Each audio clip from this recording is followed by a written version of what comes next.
ஒரு ஊர்ல ஒரு ஆள் இருந்தான். தையல் கடை வச்சிருந்தான். அவங்கிட்ட ஒருத்தன் ஒரு சட்டை துணி எடுத்து கொடுத்து தைக்க சொல்லியிருந்தான். வர்ற சனிக்கிழமை வா வந்து வாங்கிட்டு போ அப்படின்னு அவன் சொல்லியிருந்தான். அதே மாதிரி இவன் வந்தான். அவன் தச்சு வச்சிருந்த சட்டையை கொடுத்தான். இவன் வாங்கி அங்கேயே போட்டு பார்த்தான். கை நீளம் ஒண்ணுக்கு ஒண்ணு வித்தியாசமா இருந்தது. வலது கை இடது பக்கத்தை விட நீளம் குறைச்சலா இருந்தது. அவன் முணுமுணுக்க ஆரம்பிச்சுட்டான். என்ன இது இப்படி தைச்சுட்டியேன்னு. இதுக்கு அவன் சொன்னான், ஐயோ இதுக்காகவா சங்கடப்படுறீங்க, வலது கையை மட்டும் கொஞ்சம் உள்ள இழுத்தாப்புல வச்சுக்கிட்டீங்கன்னா சரியா போகுது.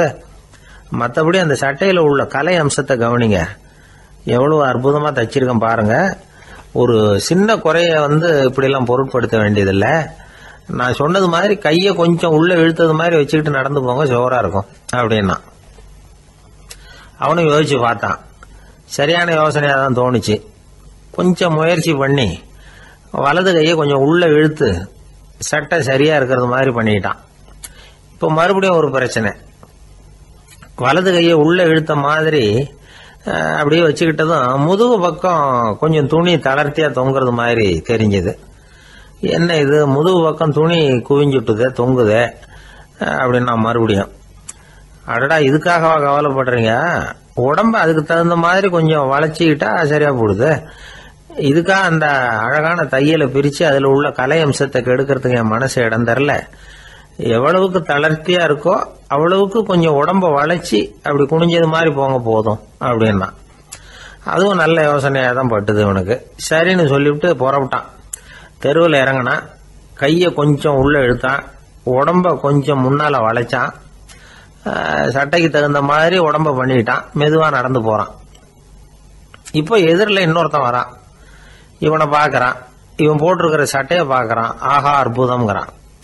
சும்மா சொல்லப்படாது, ரொம்ப நல்லா இருக்கு நிச்சயமா. இது இந்த ஊர் மேல தெருவில் இருக்கிற ஒருத்தன் இருக்கானே, அவன் தைச்சதா தான் இருக்கணும் அப்படின்னா. இதை கேட்டதும் அவனுக்கு ஆச்சரியம். எப்படி அவ்வளவு கரெக்டா கண்டுபிடிச்சிங்க அப்படின்னு கேட்டிருக்கான்.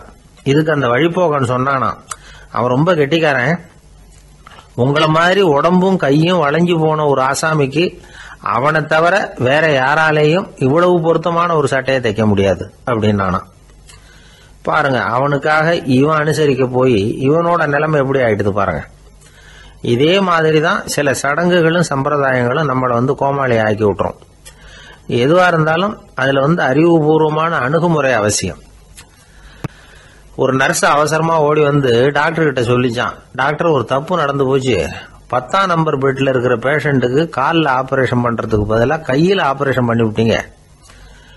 கை ஆபரேஷன் பண்ணிக்க வேண்டிய ஆள் 7ஆம் நம்பர் பெட்ல இருக்கார் அப்படின்னு தான்.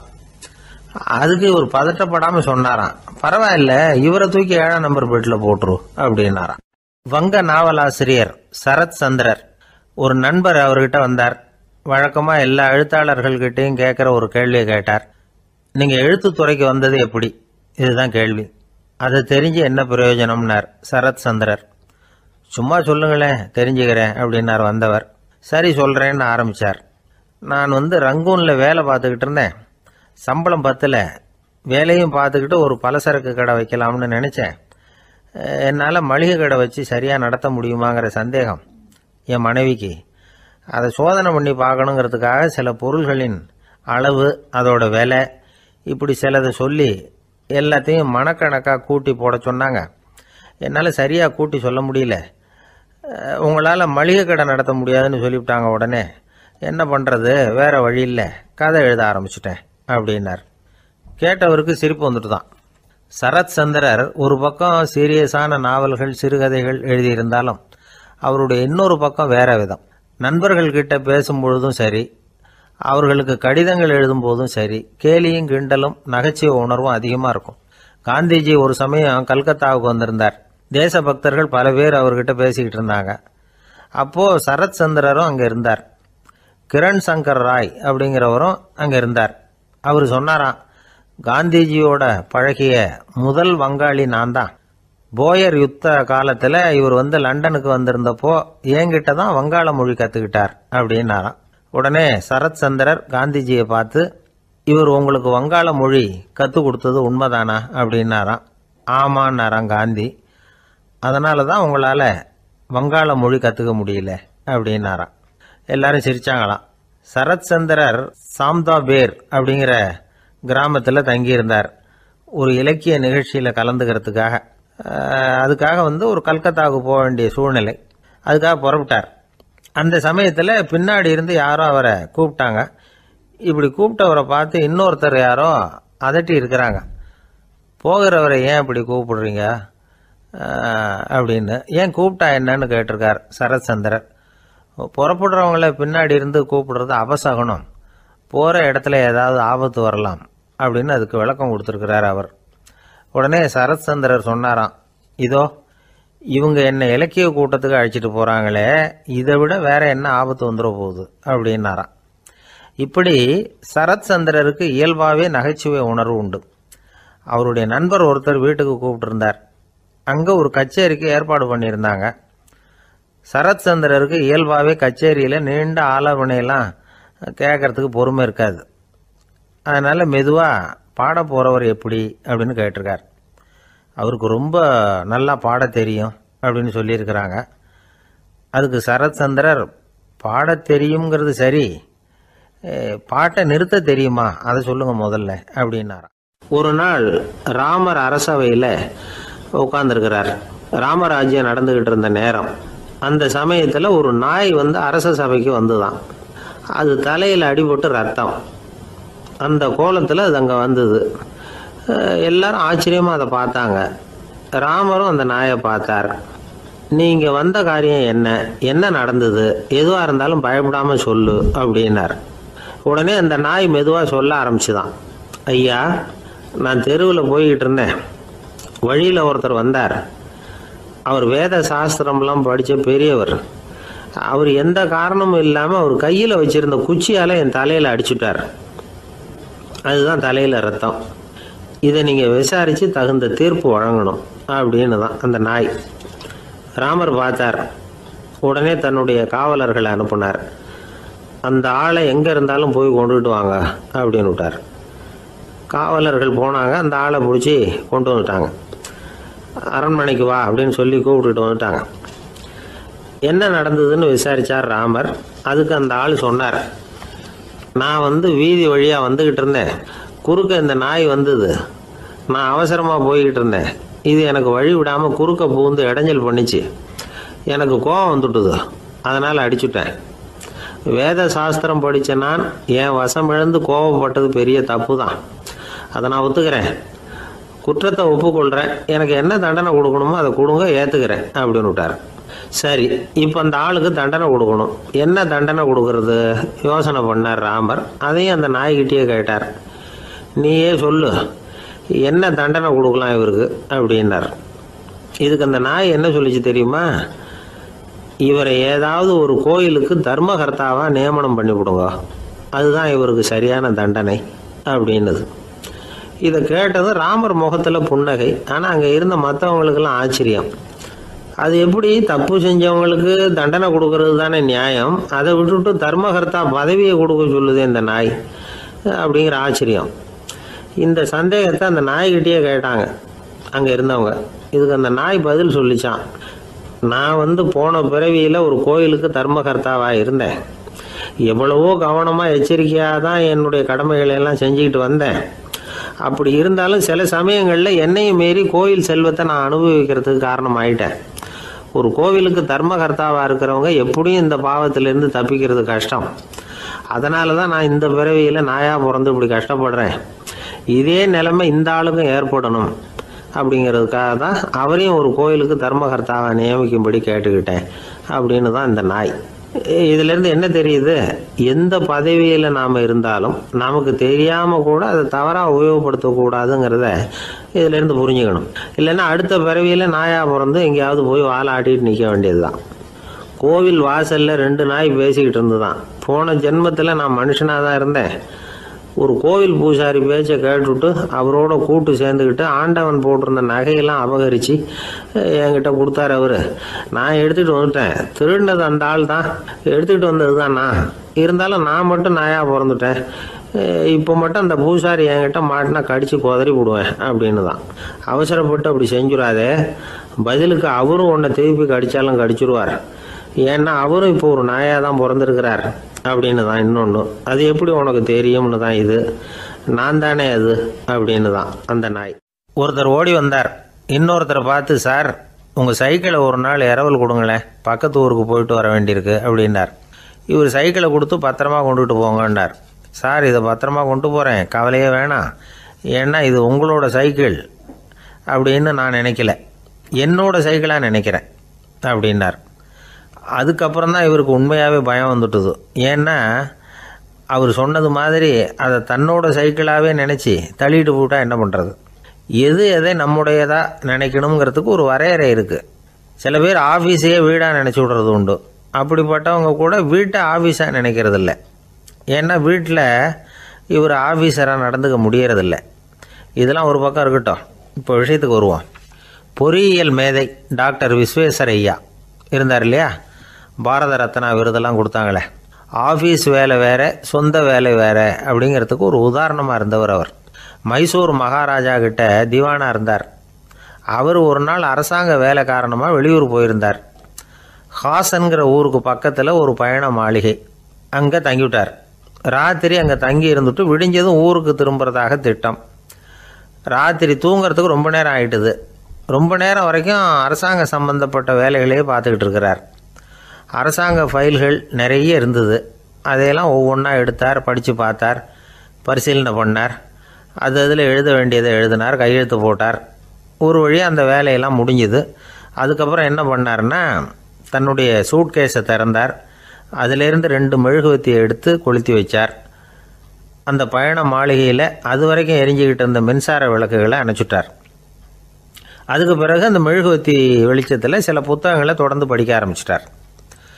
அந்த பயண மாளிகையில் பணியாளராக இருந்தவர் இதை பார்த்துட்டு ஓடி வந்தார். மறுபடியும் மின் விளக்கு போடுறதுக்காக போனார். விஸ்வேஸ்வரய்யா அதை பார்த்துட்டு போட வேணாம்ட்டாராம். இது வரைக்கும் நான் அரசாங்க அலுவல்களை கவனிச்சிக்கிட்டு இருந்தேன், அதனால் மின் விளக்குகள் அப்போ எரிஞ்சதில் தப்பு இல்லை. இப்போ நான் புத்தகம் படிச்சுக்கிட்டு இருக்கேன், இது என்னுடைய சொந்த வேலை, இங்கே இருக்கிற மின் விளக்கு அதுக்காக ஏன் எரியணும் அப்படின்னு கேட்டாராம். இப்போ இருக்கிற சில அரசு பணியாளர்கள்கிட்ட இந்த சம்பவத்தை பேச்சோட பேச்சாக சொல்லி பார்த்தேன். அவங்களால இதை ஜீரணிக்கவே முடியல. நேர்மை தேவை தான் சார், அதுக்காக அவ்வளவு தூரத்துக்கு அது தேவையா அப்படிங்கிறாங்க. விஸ்வேஸ்வரய்யா அப்படி பண்ணினது தான் ஒரு நேர்மையாளர் அப்படின்னு இந்த உலகத்துக்கு நிரூபிக்கணுங்கிறதுக்காக இல்லை. தான் அப்படி நடந்து காட்டினா தன்னை சுற்றி இருக்கிறவங்களும் அதை கேள்விப்படுறவங்களும் முடிஞ்ச அளவுக்கு பொது வாழ்க்கையில் அரசு பணியில் நேர்மையை கடைபிடிக்க முயற்சி பண்ணலாமே அப்படிங்கிறதுக்காகத்தான்.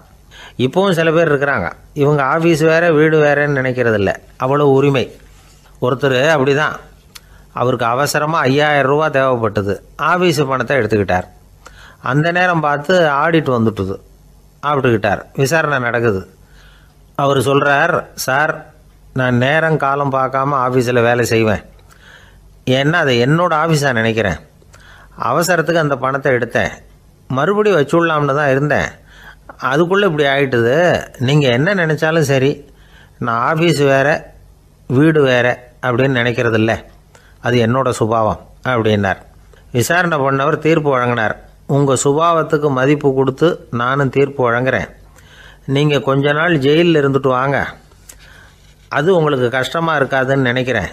ஏன்னா அங்கே போனாலும் நீங்கள் உங்கள் சுபாவப்படி வீடு வேற ஜெயில் வேறன்னு நினைக்க மாட்டீங்க அப்படின்னாராம். ஒரு தெருவில் சில சிறுவர்கள் விளையாடிக்கிட்டு இருந்தாங்க.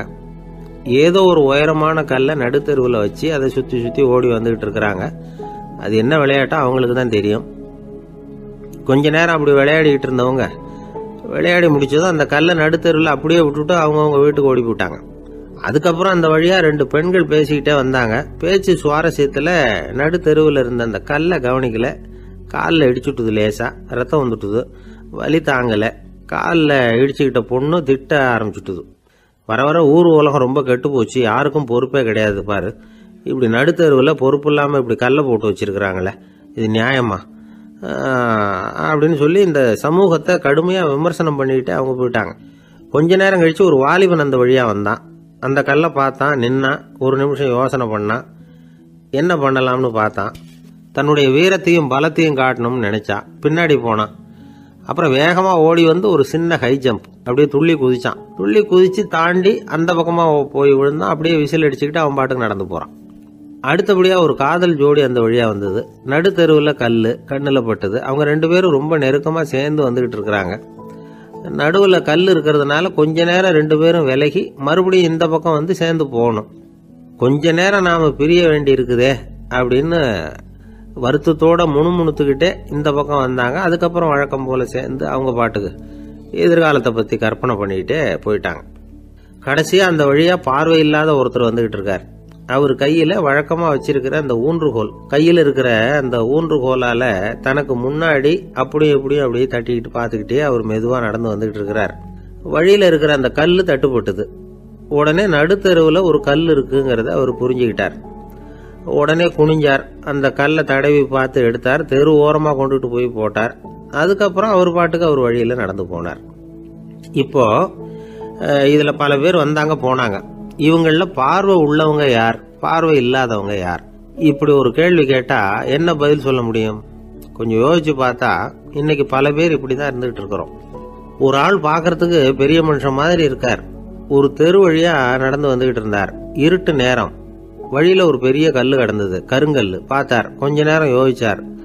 போய் தூக்கி பார்த்தா ரொம்ப கனமாக இருந்தது. இன்னொரு ஆள் சேர்ந்தாதான் தூக்க முடியும். இவர் உடனே ரோட்டோரமாக போய் ஒரு மரத்தடியில் உட்காந்துக்கிட்டார். 2 பக்கமும் பார்த்துக்கிட்டே இருக்கார், யாராவது வர்றாங்களான்னு. கொஞ்ச நேரத்தில் ஒருத்தர் வந்தார். இவருக்கு தெரிஞ்சவர். என்னங்க இந்த நேரத்தில் இங்கே உட்காந்துருக்குறீங்கன்னு கேட்டார் அவர். அதோ அந்த கருங்கல் அப்படின்னு சுட்டி காட்டினார். ஓ, அதை தூக்கி ஓரமாக போடணுமா? வாங்க 2 பேரும் தூக்கலான்னார் வந்தவர். நான் அதுக்காக உட்காந்துருக்கலன்னார் இவர். பின்ன வேற எதுக்காகன்னார் அவர்.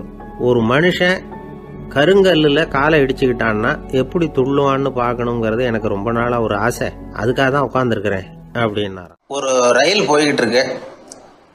அதில் ஒரு பெரியவர் பிரயாணம் பண்ணிட்டு இருக்கிறார். எதிரில் ஒரு பெரிய அதிகாரி, ஐஏஎஸ் ஆஃபீஸர் உட்காந்துருக்கிறார். 2 பேருக்கும் முன்ன பின்ன அறிமுகம் இல்லை. அவர் வேற யாரோ, இவர் வேற யாரோ. ஒரே ரயிலில் பிரயாணம் பண்ணிட்டு இருக்கிறாங்க. அதுவும் எதிர்த்த இருக்கையில். ஏதோ ஒரு நகரத்தில் வண்டி நின்றுது. 2 பேரும் கீழே இறங்கினாங்க. பெரியவர் ஒரு ட்ரங்க் பெட்டியோட கீழே இறங்கினார். அந்த அதிகாரி கையில் ஒரு சின்ன பெட்டி. அவர் அந்த சின்ன பெட்டியை கீழே வச்சுட்டு கூலி கூலின்னு கத்திக்கிட்டு இருந்தார். இந்த பெரியவர் பார்த்தார். ஐயா, இந்த பெட்டி மட்டும்தானா, இல்லை இன்னும் ஏதாவது இருக்குதா அப்படின்னு விசாரிச்சார். இப்போ அதிகாரி சொன்னார், இல்லைங்க இது மட்டும்தான் அப்படின்னு சொன்னார். இதுக்கு என்னத்துக்காக கூலி ஆள், நானே எடுத்துக்கிட்டு வரேனே, வாங்க அப்படின்னு சொல்லி அந்த பெட்டியை இந்த பெரியவர் கையில் எடுத்துக்கிட்டார். எடுத்ததும் 2 பேரும் பேசிக்கிட்டே நடந்து வராங்க. இப்போ பெரியவர் சொன்னார், இப்போ உள்ள நாகரிகம் எப்படி இருக்குன்னா, சுமை கால் பணம், சுமக்கூலி முக்கால் பணம் அப்படிங்கிற மாதிரி இருக்கு. பணத்தை வீணாக்கிறதோட இது கௌரவம்னு வேற நினைக்கிறாங்க அப்படின்னார். அவர் சொல்றது சரிதான். 10 ரூபாய் மதிப்புள்ள ஒரு சுமையை 30 ரூபா கொடுத்து தூக்கிட்டு போவோம். நாமே அதை தூக்கினா நமக்கு கௌரவ குறைச்சல் அப்படின்னு நினைப்போம். இதுதான் நம்ம நிலைமை. ஆனால் அந்த பெரியவர் என்ன சொன்னார் தெரியுமா? நீங்கள் எங்கே போகணுமோ அது வரைக்கும் நானே இதை எடுத்துகிட்டு வரேன் அப்படின்னார். அந்த அதிகாரி பக்கத்தில் உள்ள ஒரு ஹோட்டல் வரைக்கும் போனார். பெரியவரும் அங்கே கொண்டுட்டு போய் பெட்டியை வச்சார். உடனே அந்த பெரிய அதிகாரி அவருக்கு பணம் கொடுக்கறதுக்காக பர்ஸை எடுத்தார். உடனே இவர், ஐயா எனக்கு கூலி எதுவும் வேணாம், உங்களுக்கு சேவை செய்கிறது என்னுடைய கடமை. நான் இந்த சேவையை செய்தது பணத்துக்காக இல்லை, அன்புக்காக அப்படின்னு சொல்லிவிட்டார். அதுக்கப்புறம் அவர் நன்றின்னார். 2 பேரும் பிரிஞ்சுட்டாங்க. இது முடிஞ்சது. அன்னைக்கு சாயந்தரம் அங்கே ஒரு பெரிய கூட்டம் நடக்குது. இந்த அதிகாரியும் அந்த கூட்டத்துக்கு போகிறார். மக்கள் கூட்டம் ரொம்ப அதிகம். அதனால் இந்த அதிகாரியும் ஒரு ஓரமாக உட்காந்துக்கிட்டார். அப்புறம் கொஞ்ச நேரத்தில் இந்த முக்கிய விருந்தினர் பேசுறதுக்காக வரார் மேடைக்கு. மேடையில் இருந்த பெரியவங்கள்லாம் எழுந்திரிச்சு நின்று அவருக்கு மாலை போட்டு மரியாதை செய்கிறாங்க. எங்கேயோ ஒரு மூலையில் உட்காந்துருந்தார் அதிகாரி. அவர் இதை கவனித்தார். அவருக்கு ரொம்ப ஆச்சரியம், அதிர்ச்சி. ஏன்னா அங்கே பேச வந்த முக்கிய விருந்தினர் வேற யாரும் இல்லை, இன்னைக்கு காலையில் இவர் பெட்டியை தூக்கிட்டு வந்தார் பெரியவர், அவர் தான். சரி, அந்த பெரியவர் யார் தெரியுமா? அவர் தான் ஈஸ்வர சந்திர வித்யாசாகர். கூட்டம் முடிஞ்சது. அதிகாரி அவரை தேடி ஓடினார். அவர் கைகளை பிடிச்சிக்கிட்டார். ஐயா என்னை மன்னிச்சுருங்க அப்படின்னாரு. அப்புறம் சொன்னார், அகங்காரங்கிற கெட்ட புத்தி தான் உண்மையை கண்கள்ல இருந்து மறைக்குது. அகங்காரம் தான் மனுஷனை அழிக்குது. நீங்கள் ரொம்ப பெரிய மனிதர், இருந்தாலும் மனிதத்தன்மையோடு நடந்துக்கிறீங்க. இந்த அன்பு, தயவு, பொறுமை இதெல்லாம் இல்லைன்னா மனிதனாக இருக்கிறதுல என்ன பிரயோஜனம் அப்படின்னு சொல்லிவிட்டு அந்த அதிகாரி போனாராம். மனிதத்தன்மைன்னா என்ன அப்படிங்கிற கேள்விக்கு இந்த பெரியவர் ஒரு உதாரணம். இப்பெல்லாம் அப்படியா இருக்கிறாங்க? ஒரு பெரியவர் ஒரு பெட்டியை தூக்கிட்டு வந்துக்கிட்டு இருக்கிறார். ஒரு இளைஞன் ஓடி வந்தான். கொடுங்க சார், நான் தூக்கிட்டு வரேன்னா. கொடுத்தார். வாங்கி தலையில் வச்சுக்கிட்டான். அப்புறம் சொன்னான், அடுத்தவங்க சிரமப்படக்கூடாதுங்கிறது என்னுடைய கொள்கை அப்படின்னா. அது நல்லது தான்னார் அவர். கடைசியில் பெட்டியை கொடுத்தான். வாங்கிக்கிட்டு பர்ஸை திறந்தார் பணம் கொடுக்கறதுக்காக. வேணாங்க அப்படின்னு விட்டான் அந்த இளைஞன். ஏன்னார், நான் சொன்னேன் அடுத்தவங்க சிரமப்படக்கூடாதுங்கிறது என்னுடைய கொள்கைன்னு. அதனால் உங்களுக்கு சிரமம் கொடுக்கக்கூடாதுங்கிறதுக்காக வரும்பொழுது நானே உங்கள் பர்ஸை எடுத்து வேணுங்கிற பணத்தை எடுத்துக்கிட்டு திருப்பி உங்கள் பாக்கெட்லேயே போட்டுட்டேன் அப்படின்னா. இப்படி இருக்குது இந்த காலம். அதனால் வாழ்க்கையில் அன்பு, தயவு, பொறுமை இதெல்லாம் ரொம்ப அவசியம் அப்படிங்கிறத நாம் புரிஞ்சுக்கணும். ஒரு விஞ்ஞானி இருந்தார். அவர் பேர் என்னன்னா ஹோ, இதுதான் அவர் பேர். ஒரு ஊசியை கண்டுபிடிக்கணும், அதுக்காக அவர் ரொம்ப காலமா தலையை பிச்சுக்கிட்டு ஆராய்ச்சி பண்ணிட்டு இருந்தார். அது என்ன ஊசி தெரியுமா? இந்த தையல் மிஷின்ல இருக்குல்ல, அந்த ஊசி தான். அவருக்கு பிடிபடாம இருந்த விஷயம் என்னன்னா, அந்த ஊசியோட கூர்மையான பாகத்துல நூலை எப்படி கோக்கிறது, அது எப்படி சேர்க்கறது. அதுல மற்ற ஒரு பாகம் மிஷினுக்கு உள்ள போயிடுது. அதனால அந்த பாகத்துல சாதாரணமா மற்ற ஊசியில நாம செய்யறது மாதிரி நூலை கொண்டு போய் நுழைக்க முடியாது. அப்படியே நுழைச்சாலும் தைக்கிறது எப்படி, அது முடியாத காரியம். இதுதான் அவருக்கு இருந்த பிரச்சனை. ரொம்ப நாள் யோசனை பண்ணி பார்த்தார். தையல் மிஷின் ஊசியோட வடிவ அமைப்பு அவருக்கு புலப்படல. ராத்திரி பகலா அதே ஞாபகமா இருந்தார். ஒரு நாள் அவர் தூங்கிக்கிட்டு இருக்கிறார். அப்போ ஒரு கனவு வந்தது. எப்படின்னா, அந்த கனவுல அவரை ஒரு மலைஜாதி மக்கள் புடிச்சிட்டு போயிடுறாங்க. கொண்டுட்டு போய் ஒரு இடத்துல கட்டி போட்டுடுறாங்க. அந்த மலைஜாதி மக்களோட அரசன் ஒருத்தன் அவன் வர்றான். அவரை பார்த்து ஒரு உத்தரவு போடுறான். என்ன உத்தரவு தெரியுமா? பொழுது சாயறதுக்குள்ள நீ தையல் மிஷின் ஊசியை கண்டுபிடிக்கணும். அப்படி கண்டுபிடிக்கலன்னா உன் தலையை வெட்டி விடுவோம். இதுதான் அந்த அரசன் போட்ட கட்டளை. இவருக்கு என்ன பண்றதுன்னு ஒண்ணுமே புரியல. திருதுன்னு முழிக்கிறார். இந்த நேரத்துல அந்த மலைஜாதியினர் அவரை சுத்தி சுத்தி பயங்கரமா முழிச்சுக்கிட்டு டான்ஸ் ஆடுறாங்க. தன்னை சுத்தி சுத்தி ஆடிக்கிட்டு வர்றவங்கள ரொம்ப பயத்தோட அவர் பாக்குறார். நேரம் ஆவ ஆவ தன்னோட இறுதி நேரம் நெருங்கிறத உணர்றார். ரொம்ப நெருக்கடியான நிலைமை. தன்னை சுத்தி ஆடுறவங்கள கவனிக்கிறார். அவங்க கைகள்ல ஈட்டி மாதிரி ஏதோ ஒரு ஆயுதம் வச்சிருக்கிறாங்க. அந்த ஆயுதத்தை இவர் கண்ணுக்கு நேரா கொண்டுகிட்டு வராங்க. அதை அவர் பாக்குறார். அந்த ஆயுதத்தின் கூரான முனையை இவர் கூர்ந்து கவனிக்கிறார். அந்த கூரான முனையில ஒரு சின்ன துவாரம் தெரியுது. உடனே அவருக்கு பளிச்சுன்னு ஒரு ஐடியா உதயமாகுது. இதைத்தானே இவ்வளவு காலமும் நான் தேடிக்கிட்டு இருந்தேன். கூரான முனையில ஒரு சின்ன துவாரத்தை போட்டுட்டா அது மூலமா நூலை செலுத்தி மறுமுனைய மிஷின்ல வச்சுடலாமே. தையல் மிஷின் ஊசி ரெடி அப்படின்னு நினைச்சார். திடீர்னு தூக்கம் கலைஞ்சது. உடனே தன்னுடைய தலைமாட்டில் இருந்த குறிப்பு ஏடுல இதை குறிச்சு வச்சுக்கிட்டார். அதுக்கப்புறமா அந்த ஊசியையும் அவர் செஞ்சு முடிச்சார்.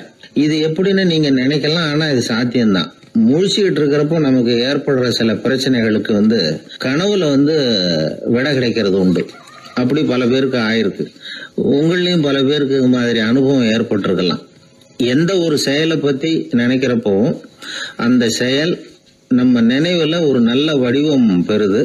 ஒரு செயல் திட்டத்தை எந்த அளவுக்கு நாம நல்ல யோசனை செஞ்சு திட்டம் போடுறோமோ அந்த அளவுக்கு அதை சுலபமா செஞ்சு முடிக்க முடியும். அந்த விஞ்ஞானி நினைச்ச காரியம் அவர் எண்ணம் பூராவும் ஆக்கிரமிச்சது. அதனால அவர் நினைச்சது கனவுல உருவாகி அதுக்கு செயல் வடிவம் கிடைச்சிட்டுது. மனிதனோட உள் மனசுக்கு அவ்வளவு ஆற்றல் உண்டு அப்படின்னு சொல்றாங்க. தூக்கத்தை ஆக்கபூர்வமா உபயோகப்படுத்துறது எப்படி அப்படிங்கறத பத்தி எல்லாம் இப்ப நிறைய ஆராய்ச்சி பண்றாங்களாம். பயிற்சி எல்லாம் வேற கொடுக்கறாங்களாம். அதனால தூக்கத்தை பத்தி லேசா நினைச்சுடாதீங்க. நமக்கு வேண்டியப்பட்ட ஒருத்தர், அவருக்கு தூக்கத்துல நடக்கிற வியாதி, அதுக்காக மருந்து சாப்பிட்டுக்கிட்டு இருந்தார். ஒரு நாள் அவரை பார்த்து கேட்டோம், ஏங்க உங்க தூக்கத்துல நடக்கிற வியாதிக்கு மருந்து சாப்பிட்டீங்களே, ஏதாவது முன்னேற்றம், ஏதாவது இம்ப்ரூவ்மெண்ட் தெரியுதா அப்படின்னு கேட்டோம். தெரியுதுன்னார். எப்படின்னோ, அதுக்கு அவர் சொல்றார், முன்னாடி எல்லாம் தூக்கத்துல ஒரு 10 அடி தூரம் நடப்பேன், இப்போலாம் ஒரு 40 அடி வரைக்கும் நடக்கிறேன் அப்படின்னு. ஒரு நாள் ஒரு 10-15 பள்ளிக்கூடத்து பிள்ளைங்க தேடிட்டு வந்தாங்க. உங்களை பார்த்துட்டு தான் போகணும், அதுக்காக தான் வந்திருக்கோம்னாங்க. என்ன விஷயம்னு கேட்டோம். நாங்கள்லாம் கூடி ஒரு முடிவு பண்ணியிருக்கிறோம், அதை உங்ககிட்ட சொல்லணும் அப்படின்னாங்க. அதுவும் ஒரு வாண்டு பையன் அதை சொன்னான். என்ன முடிவு அது அப்படின்னு கேட்டோம் ரொம்ப ஆர்வமாக. அதை இப்போ சொல்ல மாட்டோம், எங்களுக்கு பிடிக்கிற மாதிரி ஏதாவது ஒரு தகவல் சொன்னால் அதுக்கப்புறம் நாங்கள் அதை சொல்கிறோம் அப்படின்னா அந்த வாண்டு பையன். சரி, சின்ன பையன்கிட்ட இன்றைக்கி வசமாக மாட்டிக்கிட்டோம் அப்படின்னு நினச்சிக்கிட்டு அவங்களுக்கு தகுந்த மாதிரி ஒரு கதை சொல்ல ஆரம்பித்தோம். அது என்ன கதைன்னா, ஒரு பெரிய காடு, அதில் பலவிதமான மிருகங்கள். அந்த காட்டுக்கு ஒரு சிங்கம் தான் ராஜா. எப்பவும் காட்டுக்கு அது தானே ராஜா. ஒரு பெரிய யானைக்கு இது பொறுக்கலை. என்ன இது, எப்போ பார்த்தாலும் இங்கே சிங்கத்துக்கே ராஜா பதவி கிடைக்கிது, நான்லாம் எவ்வளவு பலசாலியாக இருக்கிறேன், அப்படி இருந்தும் எனக்கு அந்த பதவி கிடைக்கலையே அப்படின்னு தனக்குள்ளே பொறுமிக்கிட்டே இருந்தது. ராஜா பதவியை நினச்சி ரொம்ப ஏக்கம், அதுக்கு பதவி மோகம். இந்த சமயம் பார்த்து ஒரு குள்ள நரி கூட்டம் அதை தேடிட்டு வந்தது. ஐயா பெரியவங்களே, நீங்கள் இந்த காட்டுக்கு ராஜாவாக இருக்க ஆசைப்படுறீங்க, அதில் ஒன்றும் தப்பு இல்லை. ஆனால் அதுக்கு முன்னாடி நீங்கள் எங்கள் கூட்டத்துக்கு கொஞ்ச நாள் தலைவராக இருங்க, அதாவது ராஜாவாக இருங்களேன், உங்களுக்கும் ஒரு ட்ரைனிங் கிடைச்சது மாதிரி இருக்கும் அப்படின்னு சொல்லியிருக்குது இந்த கூட்டம், குள்ள நரி கூட்டம். இதை கேட்ட உடனே யானைக்கு ரொம்ப சந்தோஷம் தாங்கலை. அதுதான் எப்போன்னு பதவிக்காக காத்துக்கிட்டு இருக்குதே. இருந்தாலும் கொஞ்சம் பிகுவோட, சரி நீங்கள்லாம் இவ்வளோ தூரம் என்னை தேடிட்டு வந்து கேட்கறதுனால மறுக்க முடியல அப்படின்னு ரொம்ப ஏதோ அவளுக்கு சிரமப்பட்டு ஒத்துக்கிறது மாதிரி ஒத்துக்கிட்டது. ஏதோ உங்கள் ஆசைக்கு கட்டுப்படுறேன், கொஞ்ச நாள் உங்கள் கூட்டத்துக்கு ராஜாவாக இருக்கிறதுக்கு சம்மதிக்கிறேன் அப்படின்னுது. உடனே அந்த யானை ராஜ நடை போட ஆரம்பிச்சிட்டுது. யானை சாதாரணமாக நடந்தாவே எப்படி இருக்குங்கிறது நமக்கு தெரியும். அதுவே ராஜ நடை நடந்தால் எப்படி இருக்கும் கற்பனை பண்ணி பாருங்கள். யானை முன்னாடி கம்பீரமாக போய்கிட்டு இருக்குது, தலைவர் இல்லையா, அதனால் குள்ள நரிகள்லாம் ரொம்ப அடக்கமாக அது பின்னாடி அணிவகுத்து போயிட்டு இருக்குது. ராஜா வாழ்க, மன்னர் வாழ்க அப்படின்னு கோஷம் வேற. யானைக்கு தலைகால் புரியல, அவ்வளவு சந்தோஷம். அந்த யானைக்கு செருக்கு, ஆணவம் எல்லாம் ஏற்பட்டு போச்சு. அதுக்கப்புறம் அது தரையை பார்க்குமா, நிமிர்ந்து நடக்க ஆரம்பிச்சுட்டுது. தரையை பார்க்குறதே இல்லை. அப்படி போயிட்டுருக்கிறப்போ ஒரு சதுப்பு நிலத்தில் திடீர்னு காலை வச்சுட்டுது. அவ்வளோதான், கால் உள்ளே போட்டுது. இன்னொரு காலை எடுத்து வச்சுது, அதுவும் உள்ளே போட்டுது. அந்த 2 காலையும் எடுக்கிறதுக்காக அடுத்த 2 காலையும் அழுத்திச்சு, அதுவும் உள்ளே போக ஆரம்பிச்சுட்டுது. இப்போ 4 காலம் வசமாக சேத்துல அழுந்தி போச்சு, எடுக்க முடியல. குள்ள நரிகள்லாம் அதை சுற்றி வந்தது.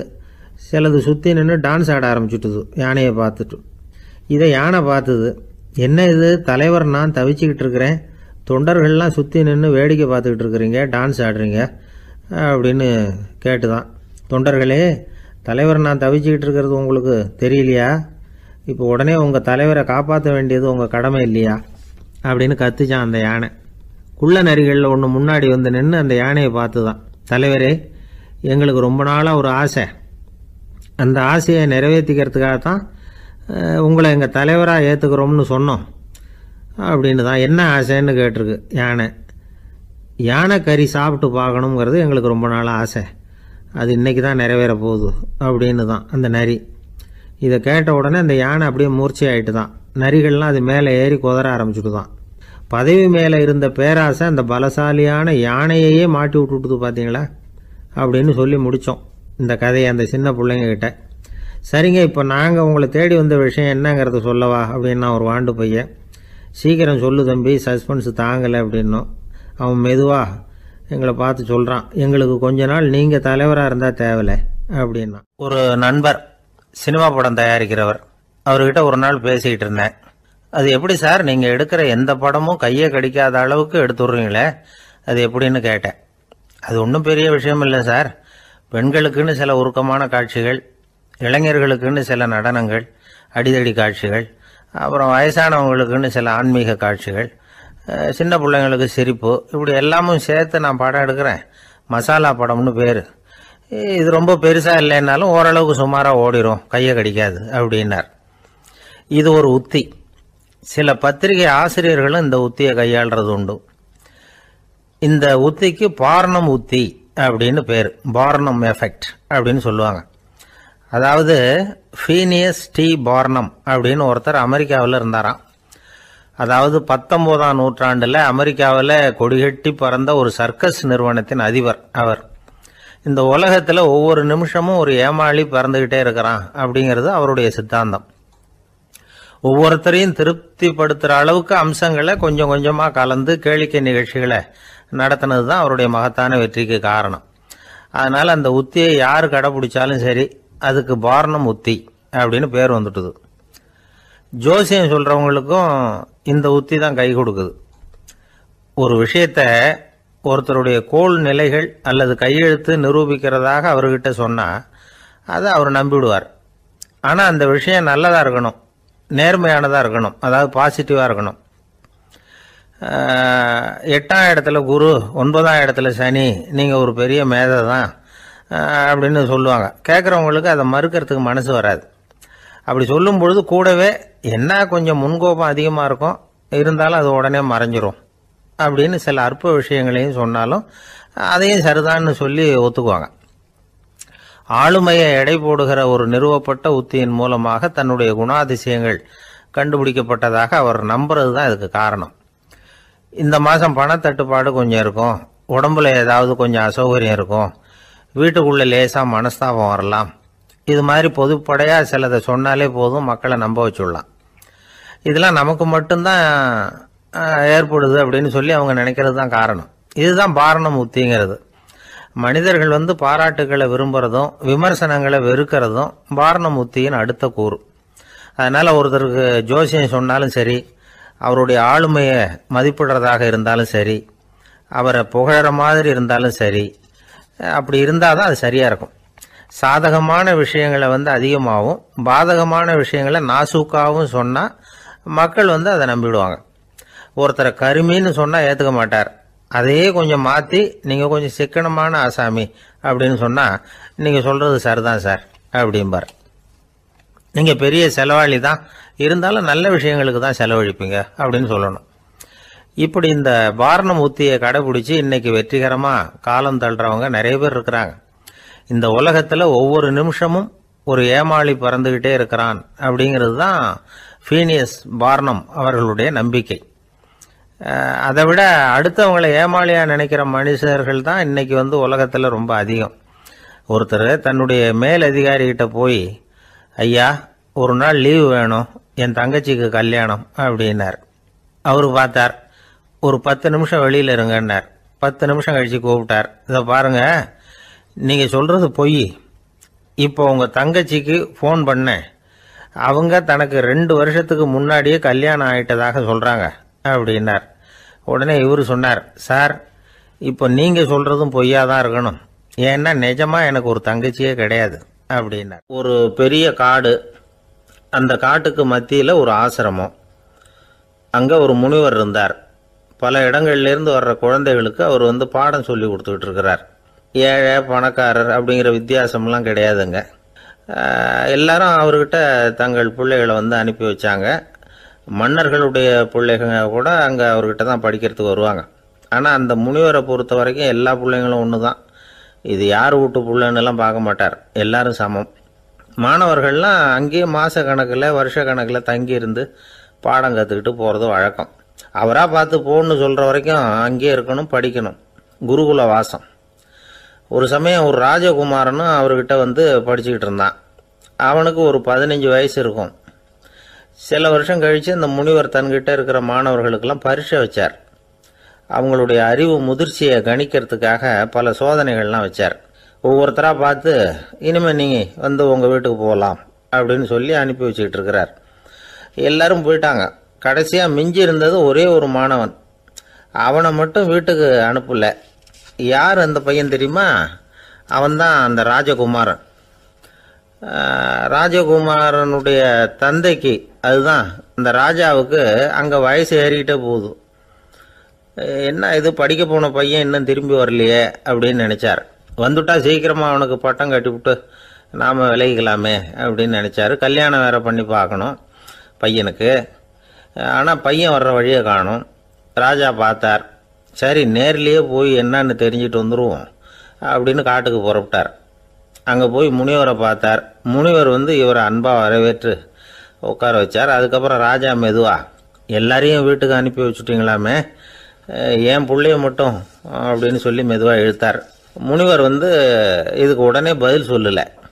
ராஜாவை கூப்பிட்டுட்டு போய் விருந்தினர் குடிசையில் தங்க வச்சார். அதுக்கப்புறம் சொன்னார், உங்கள் மகன் எல்லா பாடங்கள்லேயும் முதலிடம் வாங்கியிருக்கான். இப்படி முதலாவதாக வர்ற மாணவனுக்கு நாங்கள் இன்னொரு தேர்வு வைக்கிறது வழக்கம். அதுலேயும் அவன் முதலாவதாக வந்துட்டான்னா அவன் ஒரு பெரிய வித்வான் அப்படிங்கிற கௌரவத்தை அடைஞ்சிருவான் அப்படின்னார். அதாவது முனிவர் அப்படி சொல்கிறார். அப்படி சொல்லிவிட்டு போயிட்டார். அவர் ராஜா அங்கேயே தங்கிட்டார். ராத்திரி படுத்து தூங்கினார். காலையில் எழுந்திரிச்சு அந்த குடிசைக்கு வெளியில் வந்தார் பல்லு விளக்கிறதுக்காக. அந்த சமயத்தில் தூரத்தில் ஒருத்தன் ஒரு கையில் கோடாலியை வச்சுக்கிட்டு தலையில் ஒரு பெரிய விறகு கட்டை சுமந்துக்கிட்டு வந்துக்கிட்டு இருக்கிறது மாதிரி தெரிஞ்சது. யாராவது விறகு வெட்டியாக இருக்கும் அப்படின்னு நினச்சார் ராஜா. கிட்ட வந்ததும் உத்து பார்க்குறாரு. பார்த்தா அது தன்னோட புள்ள. திகைச்சு போயிட்டார். என்ன இது, ஒரு ராஜகுமாரனை கூட இது மாதிரி வேலையெல்லாம் செய்ய சொல்கிறாங்களே அப்படின்னு நினச்சார். ராஜகுமாரன் விறகு கட்டை கொண்டுகிட்டு போய் கொல்லை பக்கம் வச்சான். அந்த சமயம் முனிவர் அங்கே வந்தார். என்ன மகனே, விறகு வெட்டிட்டு வந்துட்டியா? சரி, இப்போ ஒரு துடைப்பத்தை எடுத்துக்கோ, விருந்தினர் குடிசையின் வாசல் பக்கத்தை கூட்டி பெருக்கி சுத்தம் பண்ணு போ அப்படின்னார். அப்படியே செய்கிறேன் குருவே அப்படின்னு சொல்லிவிட்டு போனான். சுத்தம் பண்ண ஆரம்பிச்சிட்டான். ராஜா பார்த்தார் இதை. உடனே ஓடியாந்தார். மகனே, என்ன காரியம் பண்ணுற? துடப்பத்தை கீழே போடுனார். இப்போ அந்த ராஜகுமாரன் சொல்கிறான், தந்தையே, இது என்னுடைய குருதேவரோட உத்தரவு. இங்கே நான் ஒரு மாணவன். இங்கே அரசனும் ஒன்று தான், ஆண்டியும் ஒன்று தான். குருதேவர் சொல்கிறத மறுக்காமல் செய்கிறது தான் எங்கள் கடமை அப்படின்னா. இந்த சமயம் முனிவர் அங்கே வந்தார். இவனை முதுகில் தட்டி கொடுத்தார். அப்புறம் ராஜா கிட்ட சொன்னார், அரசே, உங்கள் புள்ள எங்கள் கடைசி தேர்வுலையும் வெற்றி பெற்றுட்டான். பணிவு தான் மாணவர்களின் மிக உயர்ந்த குணம். குருநாதர் சொல்றது மனசுக்கு பிடிக்கலன்னா கூட மறுக்காம செய்யணும். அப்படி செய்யறதுனால எதை செய்யலாம் எதை செய்யக்கூடாது அப்படிங்கிற விவேகம் அவங்களுக்கு வந்துடும். செய்யக்கூடாததை கூட பெரியவங்க சொல்லிவிட்டா செஞ்சுதான் ஆகணும் அப்படிங்கிற பணிவு அவங்களுக்கு வந்துடும். இந்த குணம் வந்துட்டுதுன்னா அவங்க எத்தனை கடினமான வேலையாக இருந்தால் கூட ரொம்ப சுலபமாக செஞ்சு முடிச்சிருவாங்க. தூக்கத்திலேயும் அப்புறம் துக்கத்திலேயும் தோண்டு போட மாட்டாங்க. இந்த பணிவும் விவேகமும் அவங்கக்கிட்ட மன உறுதியை ஏற்படுத்தும். அந்த உறுதி உங்கள் பையனுக்கு வந்தாச்சு. இனிமேல் அவனை நீங்கள் அழைச்சிட்டு போகலாம். அவன் நிச்சயமாக பேரும் புகழும் பெறுவான் அப்படின்னார். ராஜா அவரை பார்த்து, குருதேவா, புரிஞ்சுக்கிட்டேன், என்னை மன்னிக்கணும் அப்படின்னாரு. அதுக்கப்புறம் மகனை அழைச்சிக்கிட்டு நாட்டுக்கு திரும்பி வந்துட்டார். இந்த கதையை இன்று ஒரு தகவலில் சொல்லுங்க சார், உங்கள் நிகழ்ச்சியில் சொல்லுங்க சார் அப்படின்னு சொல்லி மாணவர்கள் கேட்டால் பணிவாக இருக்கிறது எப்படி அப்படிங்கிறத புரிஞ்சுக்குவாங்க அப்படின்னு சொன்னார் ஒருத்தர். சரி சொல்லுவோம், அதுக்கு முன்னாடி நேர்லேயே ஒரு பையன்கிட்ட சொல்லி பார்க்கலாமே அப்படின்னு தோணுச்சு. உடனே ஒரு பையனை கூப்பிட்டோம். ஏன்பா, உங்கள் வாத்தியார் உனக்கு இது மாதிரி ஒரு பரீட்சை வச்சா என்ன பண்ணுவேன் அப்படின்னு கேட்டோம். நானும் அப்படி தான் சார் நடந்துக்குவேன், விறகு வெட்டுவேன், தொடப்பத்தினால கூட்டி சுத்தம் பண்ணுவேன், உடனே செஞ்சு முடிச்சிருவேன் சார் அப்படின்னா. பலே பரவாயில்லையே அப்படின்னோம். ஆமாம் சார், அப்படி செஞ்சால் தானே வீட்டுக்கு அனுப்புவார், இல்லைன்னா இன்னொரு வருஷம் இங்கேயே இருந்து படின்னு சொல்லி விடுவார், அதனால் அப்படி செய்வேன் அப்படிங்கிறான் அந்த பையன். வாழ்க்கையில் ரொம்பவும் அடிபட்டு அல்லல் போட்டுக்கிட்டு இருக்கிற ஒருத்தர் வந்தார். மனசு ரொம்பவும் நொந்து போய் பேசினார். இந்த உலகத்தில் மனுஷனாக பிறந்ததை விட மாடாக பிறந்திருக்கலாம் சார் அப்படின்னார். திடீர்னு என்கிட்ட இப்படி சொன்னால் அதுக்கு நான் என்னங்க பண்ண முடியும் அப்படின்னேன். உங்ககிட்ட வரணும்னு தோணுச்சு, அதனால் வந்தேன் அப்படின்னார். சரிங்க, இப்படி ஒரு யோசனை வந்ததுக்கு என்ன காரணம் அப்படின்னு சொல்லி அவர்கிட்ட கேட்டேன். அதுக்கு அவர் சொன்னார், என் பையனுக்கு வேலை தேடுறேன் கிடைக்கல, பொண்ணுக்கு மாப்பிள்ளை தேடுறேன் கிடைக்கல, வீடு கட்டுறதுக்கு கடன் கேட்குறேன் கிடைக்கல, மாடாக பிறந்திருந்தா இது மாதிரி கவலையெல்லாம் கிடையாதுல்ல, பேசாமல் வைக்கோலை தின்னுக்கிட்டு அசை போட்டுக்கிட்டே கடந்து விடலாமே அப்படின்னார் அலட்சியமாக. அதுக்கப்புறம் தான் அவர் சொன்ன கருத்தை நானும் கொஞ்சம் அசை போட ஆரம்பித்தேன் மனசுக்குள்ளே. இப்போது இயற்கையை பொறுத்த வரைக்கும் அது நாம் எல்லாரும் மகிழ்ச்சியாக வாழணும் அப்படின்னு தான் விரும்புது. விலங்குகள், பறவைகள், தாவரங்கள், அப்புறம் மற்ற உயிரினங்கள் எல்லாமும் நல்லபடியாக இருக்கணும் அப்படிங்கிறது தான் இயற்கையோட விருப்பம். அதில் ஒன்றும் சந்தேகம் இல்லை. இயற்கையோட அமைப்பை கொஞ்சம் கவனித்து பார்த்தா அதை நாம் நல்லா புரிஞ்சுக்கலாம். இருந்தாலும் இந்த ஆள் சொன்னதை கேட்ட பிறகுதான் ஒரு முக்கியமான வேறுபாடு புரிஞ்சுது. அதாவது இந்த உலகத்தில் உள்ள முக்கியமான பிரச்சனைகள் 6. அந்த 6 பிரச்சனைகளும் ஆடு மாடுகளுக்கு கிடையாது, மரம் செடி கொடிகளுக்கு கிடையாது. ஆனால் மனுஷன் அந்த 6 பிரச்சனைகளையும் சந்திக்க வேண்டியிருக்கு. சரி, அந்த 6 பிரச்சனைகள் என்னென்ன தெரியுமா? முதல்ல இந்த ஆடு மாடுலாம் நமக்குன்னு சொந்தமாக ஒரு வீடு இல்லையே அப்படின்னு கவலைப்பட்டுக்கிட்டு இருக்கிறதில்ல. ஆனால் மனிதனுக்கு வீடு தேவைப்படுது. இது ஒரு வித்தியாசம். இப்போ 2வது பிரச்சனை என்னென்னா ஆடை பிரச்சனை. ஒரு கோழியோ சேவலோ நாம் போட்டுக்கிறதுக்கு ஒரு சட்டை இல்லையே அப்படின்னு கவலைப்படுறதில்ல. ஆனால் மனுஷனுக்கு அந்த கவலை உண்டு. சரி, இப்போ 3வது என்னன்னு பார்த்தா கல்வி பிரச்சனை. ஒரு பசுமாடு கவலையோடு நின்றுக்கிட்டு இருக்கு அப்படின்னு வச்சுக்குவோம். நீங்கள் அதுக்கிட்ட போய் ஏன் பசுமாடை கவலையோடு நின்றுக்கிட்டு இருக்கிற அப்படின்னு கேட்குறீங்க. என் கண்ணுக்குட்டிக்கு எல்கேஜியில் இடம் கிடைக்கல, டொனேஷன் கொடுக்கறதுக்கு கையில் பணமும் கிடையாது, சிபாரிசுக்கு யாரை பிடிக்கிறதுன்னு தெரியல, இப்படியா சொல்லிகிட்டு இருக்கோம். அதுக்கு அந்த கவலையெல்லாம் கிடையாது. ஆனால் மனிதனுக்கு அந்த கவலை உண்டு. 4வது என்னன்னு பார்த்தீங்கன்னா வேலை வாய்ப்பு பிரச்சனை. வேலை கிடைக்கலையே அப்படின்னு வேப்ப மரம் கவலைப்படுறதில்ல, ஆனால் மனுஷன் கவலைப்படுறான். 5வது என்னன்னு பார்த்தா கல்யாண பிரச்சனை. எருமை மாடு பசுமாடு எல்லாம் பொண்ணுக்கு மாப்பிள்ளை தேடிட்டாலே இது பேப்பரில் மணமகன் தேவை அப்படின்னு விளம்பரமாக கொடுக்குது, அதெல்லாம் கிடையாது. 6வது என்னன்னு பார்த்தீங்கன்னா பணம் சம்பந்தமான பிரச்சனை. ஆடு மாடுலாம் பணத்தை சேமிக்கணும்னோ ஏதாவது நிதி நிறுவனத்தில் முதலீடு பண்ணணும்னோ நினச்சிக்கிட்டு இருக்கிறதில்ல. பணத்தை எப்படி காப்பாற்றுறது அப்படிங்கிற கவலையும் அதுகளுக்கு கிடையாது. குதிரை குளம்போடு பிறக்குது, அதனால் அது காடு மேடெல்லாம் கவலை இல்லாமல் தெரியலாம். ஆடு உடம்பில் ரோமத்தோடு பிறக்குது, அதனால் அது குளிரை பற்றி கவலைப்பட வேண்டிய அவசியம் இல்லை.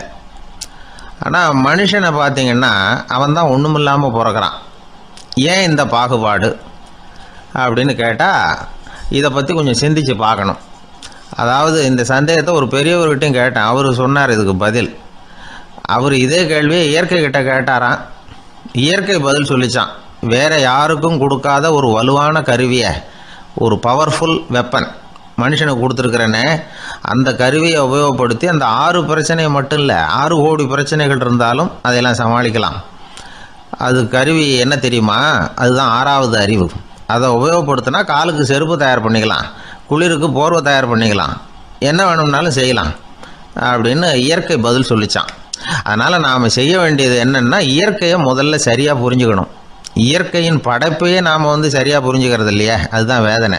இந்த கதையை கேளுங்க. இப்போ நகரத்திலேருந்து ஒரு ஆள் கிராமத்துக்கு வந்தான். அங்கே ஒரு சிறுவன் மாடு மேய்ச்சிக்கிட்டு இருந்தான். நகரத்து ஆள் சொன்னான், எவ்வளோ அழகான பசு, அது சரி இதுக்கெல்லாம் ஏன் கொம்பு இல்லைன்னா. இதுக்கு அந்த பையன் பதில் சொன்னான், பசுமாட்டுக்கு கொம்பு இல்லாததுக்கு பல காரணங்கள் உண்டு. கண்ணுக்குட்டியாக இருந்தால் கொம்பு இருக்காது, பசு வளர்ந்து பெருசானதுக்கு அப்புறம் தான் கொம்பு முளைக்கும், இது ஒரு காரணம். சில சமயம் வளர்கிற கொம்பை எடுத்து விடுறது உண்டு, அது ஒரு காரணம்.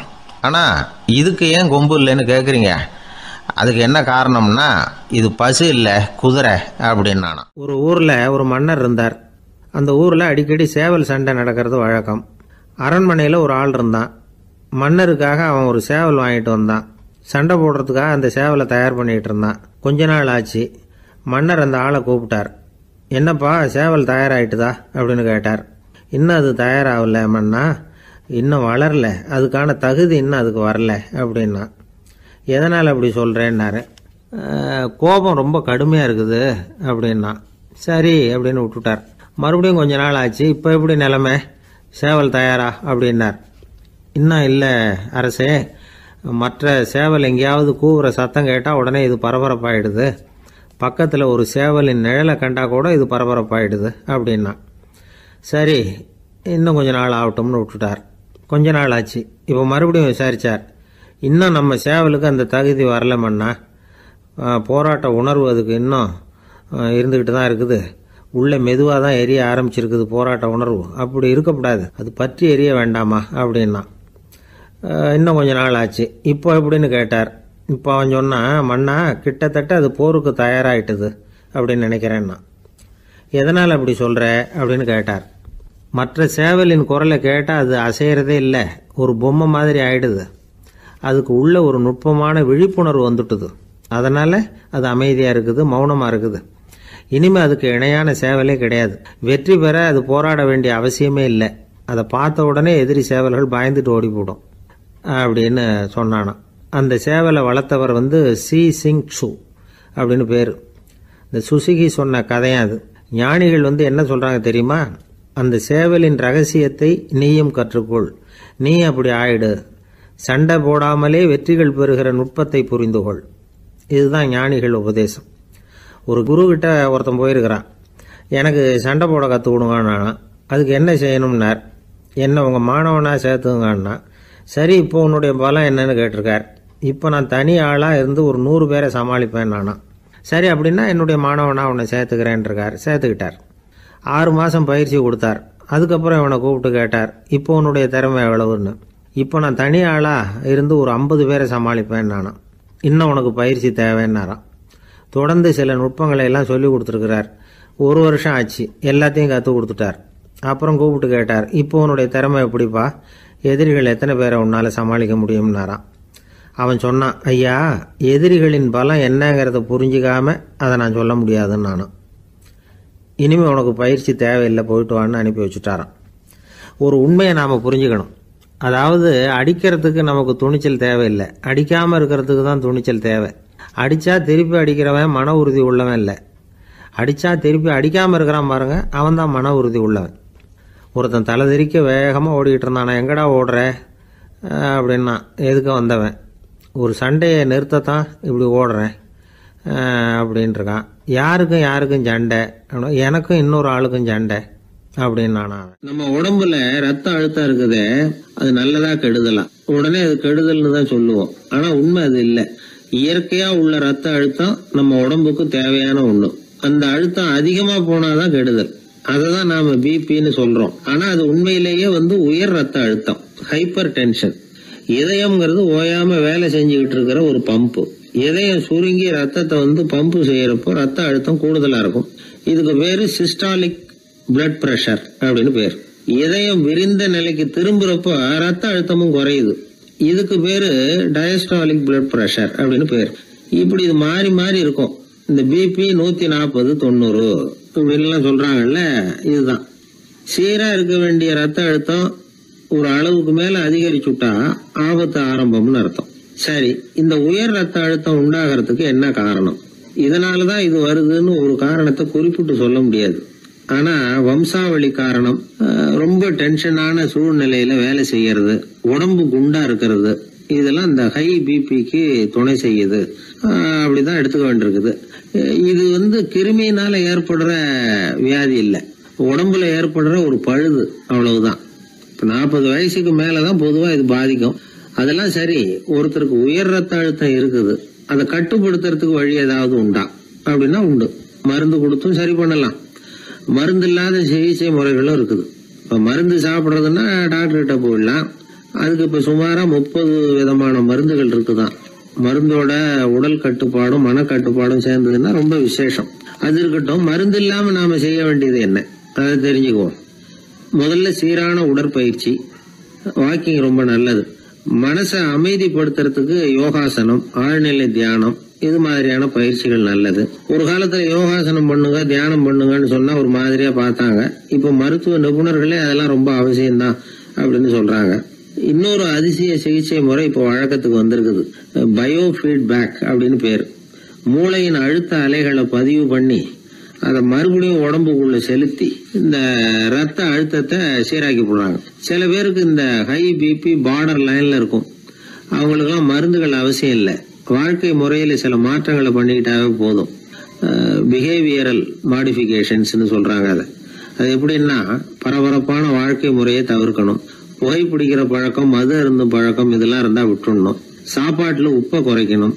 கொழுப்பு சத்து ஆகாரங்களை குறைச்சிக்கணும். முடிஞ்சா விட்டுடலாம். குடும்பத்துல ஏற்கனவே யாருக்காவது ஹை பிபி இருந்தா சந்ததிகள் ஜாகிரதையா இருக்கணும். நடுத்தர வயசு அடைஞ்சவங்க அப்பப்ப அந்த பிபி செக் பண்ணிக்கிறது நல்லது. டாக்டர் சொல்றத நம்மள பல பேர் சரியாவே கேட்கறது இல்லை. அதனாலதான் இடைஞ்சல். ஒரு ஆளு பிபின்னு சொல்லி டாக்டர் கிட்ட போனான். உடம்பு குண்டா இருக்கு, அதை குறைக்கணும், முதல்ல தினமும் உடற்பயிற்சி பண்ணு அப்படின்னாரு. சரின்னு சொல்லிவிட்டு வந்தான், செஞ்சான். கொஞ்ச நாள் கழிச்சு மறுபடியும் டாக்டர் கிட்ட போனான். என்னப்பா எக்ஸசைஸ் பண்ணியா அப்படின்னு கேட்டார். தினமும் பண்ணினேன் டாக்டர்னா.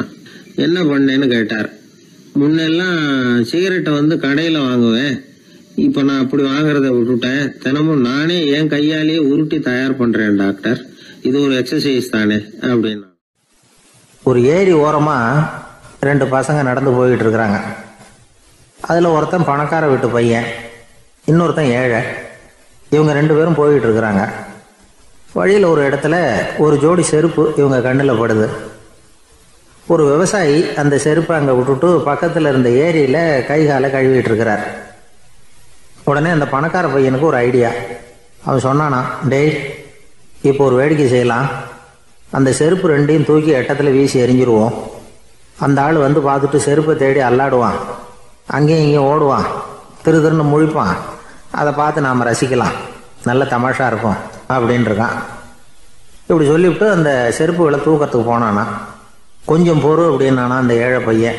ஏன்னு கேட்டிருக்கான் அவன். இப்போ அந்த ஏழை பையன் சொன்னானா, நீ சொல்கிறது ஒன்றும் வேடிக்கை கிடையாது. உன்னோட செருப்பு தொலைஞ்சா உன் அப்பா உடனே உனக்கு வேறு செருப்பு வாங்கி கொடுத்துருவார். ஆனால் அந்த ஆளுக்கு இந்த செருப்பு தொலைஞ்சதுன்னா வேறு புதுசாக வாங்கிறதுக்கு வாயையும் வயத்தையும் கட்டி பணத்தை சேர்க்க வேண்டியிருக்கும்.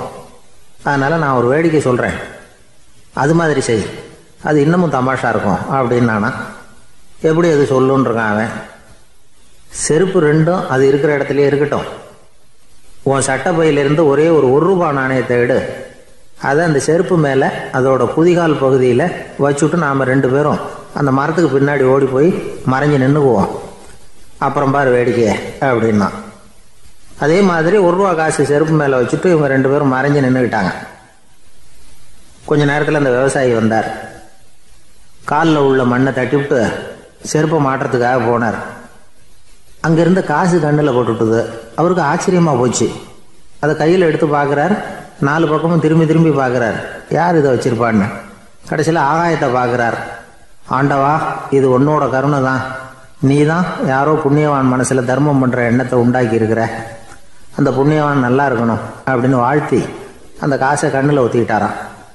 மறைஞ்சிருந்து பார்த்துக்கிட்டு இருந்த ஏழை பையன் இப்படி சொன்னான், பாத்தியா, உன்னை புண்ணியவான்னு வாழ்த்தி விட்டு போகிறார் அந்த ஆள்.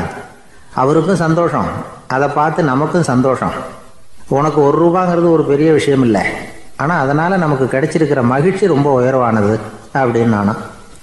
வேடிக்கையும் கிண்டலும் இது மாதிரி அடுத்தவங்களுக்கு இடைஞ்சலாக இல்லாமல் இருக்கணும் அப்படிங்கிறார் கலைவாணர். ஆனால் பாருங்கள், அவருக்கே இடைஞ்சலாக வர்ற விஷயங்களை கூட அவர் வேடிக்கையாக தான் எடுத்துக்கிட்டாராம். ஒரு தடவை ஒருத்தர் கலைவாணர்கிட்ட வந்து, ஐயா, என் குழந்தை செத்து போச்சு அப்படின்னு சொல்லி அழுதாராம். உடனே இவர் அவருக்கு 100 ரூபா பணத்தை கொடுத்து, இந்தாங்க அடக்கம் செய்யுங்க அப்படின்னு சொல்லி அனுப்பி வச்சாராம். 1 வருஷம் கழித்து மறுபடியும் அதே ஆள் வந்திருக்கார். இவர் மறந்துருப்பாருங்கிற நினைப்புல, அண்ணே, என் குழந்தை இறந்து போச்சுண்ணே அப்படின்னாராம். இவர் மறுபடியும் 100 ரூபா கொடுத்து ஆறுதல் சொல்லி அனுப்பி வச்சாராம்.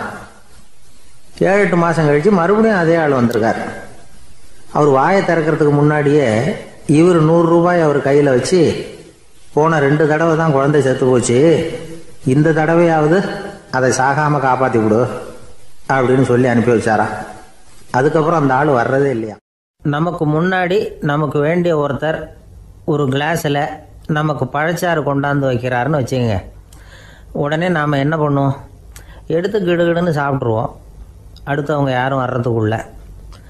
அதை விட்டுட்டு அதை கொண்டாந்து வச்சவர்கிட்டயே அதோட விலை என்ன அப்படி இப்படின்னு நான் கேட்டுக்கிட்டு இருப்போம்.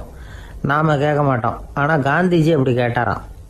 எப்போ தெரியுமா, 1935. அந்த வருஷம் மே மாதத்தில் ஒரு நாள் காந்திஜி டெல்லியில் இருக்கிறார். அப்போ அவருக்கு 2 டம்ளர் மாம்பழச்சாறு கொண்டாந்து கொடுக்குறாங்க. அதை வாங்குறார். இதோட விலை என்ன அப்படின்னு கேட்டார் காந்திஜி. யாருக்கிட்ட கேட்டாருன்னா மனுபென் காந்திகிட்ட கேட்குறார். அவங்க தான் கொண்டாந்து கொடுக்குறாங்க. காந்திஜிக்கு உதவி செய்கிறதுக்காக அவர் கூடவே இருந்தவங்க அவங்ககிட்ட தான் கேட்குறாரு. காந்திஜி சும்மா வேடிக்கைக்காக இப்படி கேட்குறாருன்னு நினச்சிட்டாங்க அந்த அம்மா. அதுவும் இல்லாமல் அதோட விலையை கேட்டால் காந்திஜி நிச்சயமாக அதை சாப்பிட மாட்டார் அப்படிங்கிற பயம் வேறு. அதனால் அந்த அம்மா பதில் எதுவும் சொல்லாமல் கம்முன்னு இருந்துட்டாங்க. கொஞ்ச நேரம் ஆச்சு. அந்த பழச்சாறு வச்ச இடத்துல அப்படியே இருக்குது, வச்ச இடத்துல வச்சபடியே இருக்குது. காந்திஜி அதை சாப்பிடவே இல்லை. மனுபென் காந்தி பார்த்தாங்க. மெதுவாக காந்திஜிக்கிட்ட போய் அதை சாப்பிடுங்களேன் அப்படின்னாங்க. பழச்சாறு விலை என்னன்னு கேட்டேன். அதுக்கு பதில் இல்லை. அது முதல் தப்பு. பதிலை எதிர்பார்த்திருந்தும் அதை பற்றி விசாரிக்கலை. அது ரெண்டாவது தப்பு. இப்படி 2 தப்புகளை பண்ணிவிட்டு என்கிட்ட வந்து இதை சாப்பிடுங்கன்னு சொன்னால் அது எப்படி அப்படின்னு கேட்டாராம் காந்திஜி. மனுபென் காந்தி என்ன சொல்கிறதுன்னு தெரியாமல் திகைச்சு போய் நின்றுக்கிட்டு இருந்தாங்க.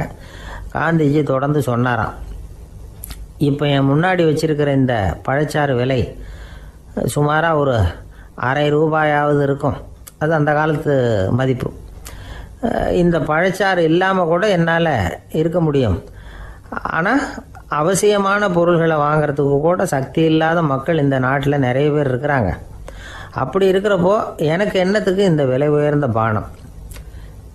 இதை இப்போ நான் சாப்பிட்டா என் உடம்பு வேணும்னா ஆரோக்கியமாகலாம், ஆனால் என் மனசு அமைதி அடையாது. எனக்கு என்னுடைய உடல் ஆரோக்கியத்தை விட மன ஆரோக்கியம்தான் முக்கியம். அதனால் இதை நான் சாப்பிட மாட்டேன், எடுத்துகிட்டு போயிடு அப்படின்னாராம். அந்த சமயத்தில் ஒரு அகதி பொண்ணு 2 குழந்தைகளோட காந்திஜியை பார்க்கறதுக்காக வந்தது. வணக்கம் சொல்லிச்சு. காந்திஜி உடனே தனக்கு முன்னாடி இருந்த பழச்சாற்றை எடுத்து அந்த பொண்ணுக்கிட்டையும் குழந்தைகள்கிட்டையும் கொடுத்து சாப்பிட சொன்னார். அவங்க அதை வாங்கி ரொம்ப சந்தோஷத்தோடு சாப்பிட்டாங்களாம். அதை பார்த்த காந்திஜி முகத்தில் ஒரு புன்னகை, ஒரு பரவசம், ஒரு திருப்தி. அவர் மனசு நிறைஞ்சி இருந்தது. அப்போ அவர் சொன்னாராம், ஆண்டவன் எனக்கு எப்பவும் சரியான சமயத்தில் கை கொடுப்பாருங்கிறது அதுக்கு இதுதான் அத்தாட்சி. நான் ஒரு இக்கட்டான சூழ்நிலையில் இருக்கிறப்போ கூட கடவுளின் கருணையால் அந்த சூழ்நிலை என்னை பாதிக்கலை. என் கூட இவ்வளோ நாள் பழகியும் கூட இங்கே இருக்கிறவங்க எனக்கு அதிக விலை உள்ள பழரசத்தை கொடுத்தாங்க. ஆனால் சரியான நேரத்தில் அதை சாப்பிட வேண்டியவங்களை என்கிட்ட அனுப்பி வச்சு என்னை சந்தோஷப்படுத்தினார் கடவுள். அவருக்கு நன்றி அப்படின்னாராம் மகாத்மா காந்தி. உடல் ஆரோக்கியத்தை விட மன ஆரோக்கியம்தான் எனக்கு முக்கியம்னு சொன்னார் பாருங்க. அதை நாம் எல்லாரும் மனப்பூர்வமாக இன்றைக்கி சிந்திச்சு பார்க்கணும். இந்த காலத்தில் எல்லாரும் அப்படியா நினைக்கிறாங்க? எனக்கு தெரிஞ்ச ஒருத்தர் இருந்தார். தினமும் காலையில் ஒரு காஃபி சாப்பிட உட்கார்ற நேரத்தில் பக்கத்து வீட்டுக்காரர் வந்து சேருவார் கரெக்டாக. உடனே அவரும் தனக்குன்னு வந்திருக்கிற காப்பியை எடுத்து மனப்பூர்வமாக பக்கத்து வீட்டுக்காரர்கிட்ட கொடுத்துருவார். அதுக்கப்புறம் அவருக்காக வேறு காப்பி போட்டு கொண்டாந்து கொடுத்தாலும் வேண்டான்னு சொல்லிடுவார். ஆண்டவனாக பார்த்து சரியான நேரத்தில் அவரை எங்கள் வீட்டுக்கு தினமும் அனுப்பி வைக்கிறார் அப்படிம்பார். ஏன் அப்படி சொல்கிறீங்க அப்படின்னு கேட்டோம் ஒரு நாள். அதுக்கு அவர் சொல்கிறார், எனக்கு என்னோட உடல் ஆரோக்கியம்தான் முக்கியம். இதை கடவுள் புரிஞ்சுக்கிட்டு எங்கள் வீட்டு காப்பியை சாப்பிட்றதுக்கு தினமும் அடுத்த வீட்டுக்காரனை அனுப்பி வைக்கிறார் அப்படின்னார் அவர். ஒரு கடற்கரை ஓரம், அங்கே ஒரு சின்ன கிராமம். அந்த கிராமத்தில் ஒரு சின்ன பள்ளிக்கூடம். கடற்கரை ஓரத்தில் உள்ள ஒரு விடுதியில் ஓய்வுக்காக ஒருத்தர் வந்து தங்கியிருக்கிறார். பள்ளிக்கூடத்தில் ஏதோ விழா நடக்கிறது மாதிரி தெரிஞ்சுது. உடனே அவர் அந்த பக்கமாக வந்தார். இங்கே என்ன நடக்குதுன்னு விசாரித்தார். பள்ளி ஆண்டு விழா நடக்குதுன்னாங்க. உடனே போனார். கண்காட்சி ஒன்று வச்சுருந்தாங்க. உள்ளே போய் பார்த்தார்.